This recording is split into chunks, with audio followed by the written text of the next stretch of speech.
निवेदन है कि हमारे लोगों की पढ़ाई ना छुड़वाई जाए। योगी आदित्यनाथ जी की सरकार ये चाहती है कि उत्तर प्रदेश के गरीब, किसान, वंचित और कमजोर तबके के लोग विद्यालय न जाएं, तो उत्तर प्रदेश में 27,000 प्राथमिक विद्यालयों को सरकार बंद करने जा रही है। 8 लाख बच्चे 5वीं तक की शिक्षा में सरकारी स्कूलों से दूर हो गए। तो शिक्षा और स्वास्थ्य योगी सरकार की प्राथमिकताओं में नहीं है। लगता तो ऐसा है कि सरकार शिक्षक की तरफ जब देखना चाहती तो पता नहीं क्या है कि अंधी हो जाती है सरकार।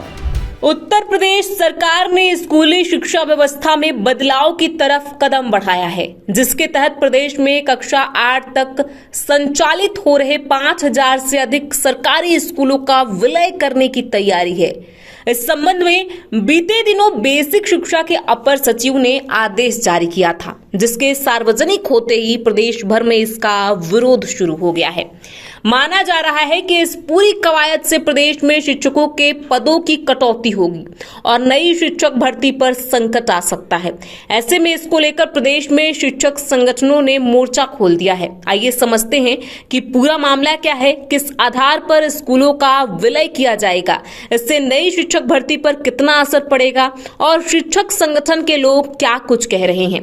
नमस्कार, मैं हूं प्रियांशी और आप देख रहे हैं नव भारत लाइव। कृपया हमारा स्कूल दूसरे स्कूल में नहीं मिलाया जाए, क्योंकि दूसरा स्कूल 3 किलोमीटर से भी ज़्यादा है और रास्ते में जंगल है। जंगल में जानवर बहुत हैं और यमुना नदी का पानी भी भरा मिलता है। इसलिए हम छोटे छोटे बच्चे दूसरे स्कूल में नहीं जा पाएंगे पैदल। इसीलिए आपसे निवेदन है कि हमारे लोगों की पढ़ाई ना छुड़वाई जाए। दरअसल यूपी में परिषदीय स्कूलों की संख्या 1.32 लाख है। ये स्कूल वे हैं जहां प्रदेश सरकार की तरफ से 8वीं तक की कक्षाएं संचालित की जाती हैं।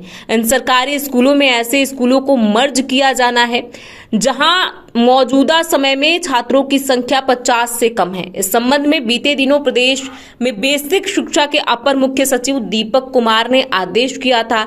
इसमें उन्होंने ऐसे स्कूलों को मर्ज करने का आदेश दिया था। आदेश में कहा गया है कि कम छात्र संख्या वाले स्कूल को पड़ोस के किसी स्कूल के साथ मर्ज कर दिया जाएगा।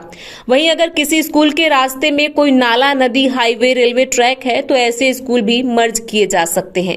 यूपी सरकार कम छात्र संख्या वाले स्कूलों को मर्ज करने के फैसले को सकारात्मक बता रही है। प्रदेश सरकार का तर्क है कि सभी छात्रों को बेहतर शिक्षा देने के लिए ये कदम उठाए जा रहे हैं, जिसके तहत नई शिक्षा नीति के अनुसार स्कूलों के बीच समन्वय और संसाधनों का साझा उपयोग सुनिश्चित किया जा सकेगा।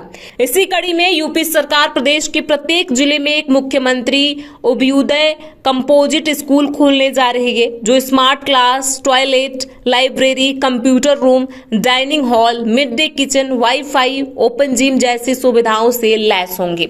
इस पूरी कवायद से लखनऊ में ही अकेले 445 प्राइमरी और अपर प्राइमरी स्कूलों का विलय होगा, जिन्हें मर्ज करने की तैयारी विभाग की तरफ से शुरू कर दी गई है। माना जा रहा है कि जुलाई से इन स्कूलों में पढ़ रहे बच्चे नजदीकी स्कूलों में पढ़ाई करेंगे। इसको लेकर लखनऊ के डीएसए राम प्रवेश ने स्पष्ट किया है कि स्कूल बंद नहीं होंगे, बल्कि इनमें पढ़ रहे बच्चे दूसरे स्कूल में पढ़ने जाएंगे। इन स्कूलों में आंगनबाड़ी, बाल वाटिका, लाइब्रेरी और खेलकूद की गतिविधियां शुरू की जाएंगी। यूपी में स्कूलों का मर्ज करने का काम शुरू हो गया है, लेकिन शिक्षक संगठन इसका विरोध कर रहे हैं। उत्तर प्रदेशीय प्राथमिक शिक्षक संघ के प्रदेश अध्यक्ष सुशील कुमार पांडे ने इसे शिक्षा के अधिकार अधिनियम का उल्लंघन और बच्चों के भविष्य के साथ अन्याय बताया है। उन्होंने सरकार से निर्णय वापस लेने की मांग की और आंदोलन व न्यायालय जाने की चेतावनी भी दे दी। वहीं national movement for old pension scheme के राष्ट्रीय अध्यक्ष विजय कुमार बधु, उत्तर प्रदेश प्राथमिक शिक्षक संघ के लखनऊ जिला अध्यक्ष Virendra Pratap Singh, junior high school शिक्षक संघ के जिला कोषाध्यक्ष मनोज कुमार मौर्य और शिक्षक शिक्षा मित्र अनुदेशक कर्मचारी संयुक्त मोर्चा के मीडिया प्रभारी हरिशंकर राठौर ने भी विलय को स्कूलों के निजीकरण की ओर कदम बताया है। उत्तर प्रदेश की योगी आदित्यनाथ की सरकार अपने पाखंड वाले कार्यक्रम में और आगे तेजी से बढ़ रही है।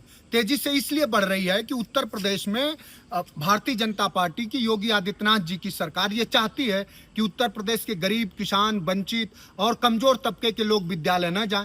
क्योंकि किसी भी समाज से अगर दास्ता कराना है, अगर उन्हें पाखंड में ढकेलना है, तो पहला काम यह होना चाहिए कि उसे शिक्षा से वंचित कर दिया जाए। और यही उत्तर प्रदेश में हो रहा है। आप पूछेंगे कैसे हो रहा है, तो उत्तर प्रदेश में 27,000 प्राथमिक विद्यालयों को सरकार बंद करने जा रही, उन्हें युग्मन नाम दिया जा रहा, समायोजन किया जा रहा। ऐसे विद्यालयों को, 27,000 विद्यालयों को उत्तर प्रदेश में योगी आदित्यनाथ जी की सरकार बंद कर रही है, जिसमें 50 से कम बच्चे हैं। अब सरकार से यह सवाल है कि उत्तर प्रदेश समेत पूरे देश में राइट टू एजुकेशन तो 2010 से ही देश में लागू है, तो ऐसा क्या हुआ कि विद्यालयों में, प्राथमिक विद्यालयों में स्कूल जाना गरीबों के बच्चे बंद कर दिए? हम जैसे लोगों ने भी प्राथमिक विद्यालयों से ही, सरकारी स्कूलों से ही शिक्षा ग्रहण करी है।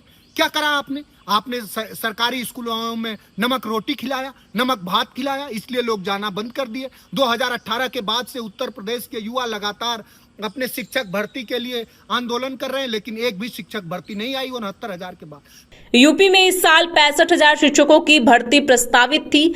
अब जब स्कूलों के विलय की कवायद शुरू हो गई है, तो ऐसे में नई शिक्षक भर्ती पर संकट मंडराता हुआ नजर आ रहा है। माना जा रहा है कि स्कूल मर्ज किए जाने से वहां पढ़ा रहे शिक्षकों को भी खाली पड़े पदों पर समायोजित किया जाएगा। इससे स्कूलों के खाली पड़े पदों पर पुराने शिक्षकों की तैनाती हो जाएगी। हमारी इस पूरी खबर पर आपकी क्या राय है? आप क्या सोचते हैं? ये कितना सही है, कितना गलत है? हमें कमेंट बॉक्स में लिख के जरूर बताएं।